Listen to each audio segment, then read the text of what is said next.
सीकर में मुख्यमंत्री के आदेशों की अवहेलना का मामला सामने आया है। मुख्यमंत्री कार्यालय से प्राप्त आदेश पर जिला कलेक्टर मुकुल शर्मा ने किसी भी तरह की कार्रवाई नहीं की है। फरियादी जब कलेक्टर से मिलने पहुंचा तो पहले उसे 6 घंटे इंतजार कराया, बाद में मिलने से मना कर दिया। कांग्रेस किसान मोर्चा के प्रदेश अध्यक्ष राजेंद्र झुरिया ने दलित परिवार के साथ हो रहे अन्याय के खिलाफ आंदोलन की चेतावनी दी।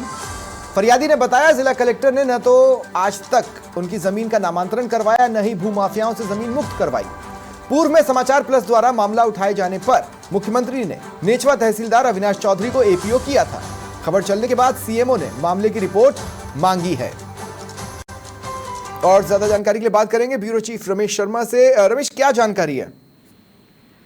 बिल्कुल बताना चाहूंगा सपनिल की कहीं कहीं सीएम के आदेशों की अवहेलना हो रही है। लगातार जैसे परिवादी मिलने गया, उसको एक लंबा टाइम बैठा के रखा, समय नहीं दिया गया, और साथ में पूरे मामले की जब सीएमओ से कार्रवाई हो रही है तो इसके ऊपर नामांकन अभी तक नहीं खोला गया है। साथ में जो दलित परिवार है उसके कोई जमीन है वो मुक्त नहीं कराई गई। तो कहा जा सकता है कि प्राथमिक तौर पे सपनिल पूरे मामले में लापरवाही सामने आई है।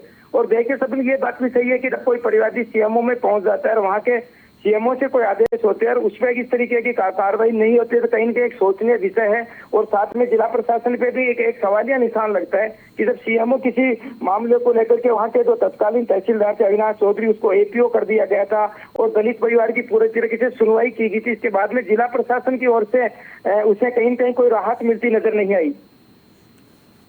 तो अब क्या परिस्थितियां हैं? कलेक्टर साहब कोई भी जवाब देने की स्थिति में? हाल ही में हमने देखा एक जिले में जब संतोषजनक जवाब कलेक्टर साहब नहीं दे पाए तो उनका तबादला कर दिया गया। उनको बोला गया कि भाई आप इस जिले से तो गेट आउट हो जाओ।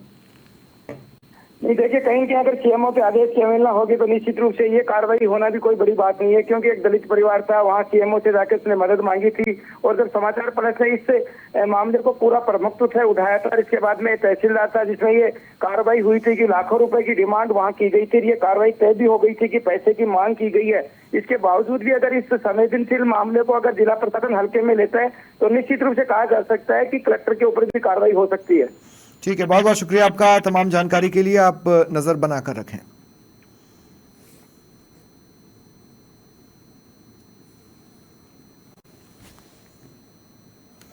और जिला कलेक्टर मुकुल शर्मा जी इस वक्त मेरे साथ फोन लाइन पर जुड़ रहे हैं। सर, स्वागत है आपका समाचार प्लस पर। देखिए, फोन काट दिया।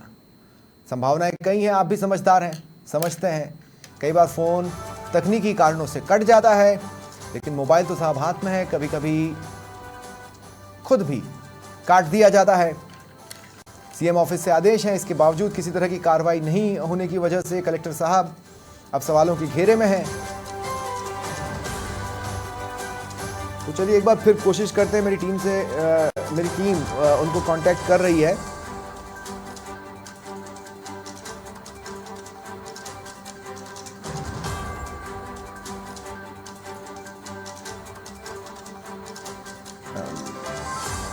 तो देखिए, मामला बेहद साफ है। पूर्व में भी समाचार प्लस ने इस खबर को चलाया था, जिसके बाद इस खबर का संज्ञान राजधानी से लिया गया। एडीएम सीकर रतन कुमार जी मेरे साथ फोन लाइन पर जुड़ रहे हैं। एडीएम साहब, स्वागत है आपका समाचार प्लस पर। हाँ, बताइए। एडीएम साहब, आपसे जानना चाहते हैं कि फरियादी अगर मिलने पहुंचे और उसे 6-6 घंटे इंतजार कराया जाए, फिर मना कर दिया जाए, मामला उसकी जमीन से जुड़ा है, राजधानी से आदेश है कि कार्रवाई करिए, लेकिन कार्रवाई ना हो तो क्या कहेंगे? नहीं, किसका मामला है सर? ये एक फरियादी हैं जो कि किसान मोर्चा से जुड़े हुए हैं। जी जी। उनका नहीं, क्या डिटेल है क्या? मुझे थोड़ा बताइए। थोड़ा सा आपको याद दिलाने की कोशिश करता हूं। अगर आपको याद हो, नेचवा तहसीलदार अविनाश चौधरी जी एपीओ हुए थे इसी मामले की वजह से। हाँ। उनकी खातेदारी की भूमि है प्रार्थी की, जिसे लेकर उसने शिकायत की थी, प्रार्थना लगाई थी। तो उस पर राजधानी से कहा गया कि साहब कुछ करो, लेकिन नहीं हुआ। फिर तहसीलदार साहब एपीओ कर दिए गए। जी जी। तो इस बारे में आपको कोई जानकारी किसी भी तरह की? नहीं, जानकारी है ना उसमें, मतलब ये ना जी, उसमें अब जो नियमानुसार कार्रवाई के लिए हम जैसे उसको एसडीएम लक्ष्मणगढ़ को लेटर लिख रहे हैं, उसका है ना विधि सम्मत कार्रवाई के लिए है ना, उनको लेटर लिख रहे हैं। तो साहब देरी कहाँ हो रही है? किसमें? किसी भी चीज़ में। मतलब आज भी जब मिलने जाए फरियादी डीएम साहब से मिलने और 6 घंटे बैठे और फिर डीएम साहब समय ना निकाल पाए। नहीं, आज क्या है कि हमारे वो है ना मिनिस्टर साहब आए हुए थे और दिया मैडम आए थे, डिप्टी सीएम साहब है ना। और हाँ, वो तो बहुत इंपॉर्टेंट लोग हैं सर। हाँ, बाकी फरियादियों का तो क्या है, आते रहते हैं, जाते परिवादी रहते को हम हैं। सुनते हैं, फिर भी है तो इस तरह का कोई हम उसको दिखवा लेते हैं और उसका नियमानुसार निस्तारण करवाएंगे इसका। सर उसी चीज की मैं बात कर रहा हूँ। इसमें कार्रवाई होने के बाद भी मामला लटक रहा है। ऐसे में आप समझ रहे हैं एडमिनिस्ट्रेशन पर किस तरह के सवाल खड़े हो जाते हैं। नहीं, इसमें जो भी है विधि सम्मत कार्रवाई करवाएंगे इसमें। चलिए ठीक है, शुक्रिया शुक्रिया रतन जी हमारे साथ जुड़ने के लिए और तमाम बातचीत के लिए। तो समाचार प्लस की खबर का एक बार फिर असर होता प्रतीत हो रहा है। एडीएम साहब हैं सीकर के रतन कुमार जी, उनका ये कहना है कि भाई जो भी नियम सम्मत कार्रवाई करवाएंगे, इस खबर को दिखवाते हैं। आज अगर प्रार्थी, हालांकि ये बड़े आपत्तिजनक बात है कि अगर प्रार्थी मिलने आया तो आज तो वो माननीय साहब आ रहे थे, उस चक्कर में नहीं हो पाया।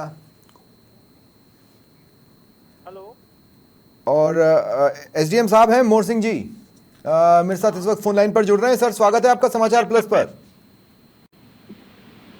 मोहर सिंह जी सुन पा रहे हैं जी? कौन बात कर रहे हैं? मोहर सिंह जी, मैं स्वप्निल वैरागी बोल रहा हूं समाचार प्लस से। सुन पा रहे हैं आप मुझे मोहर सिंह जी?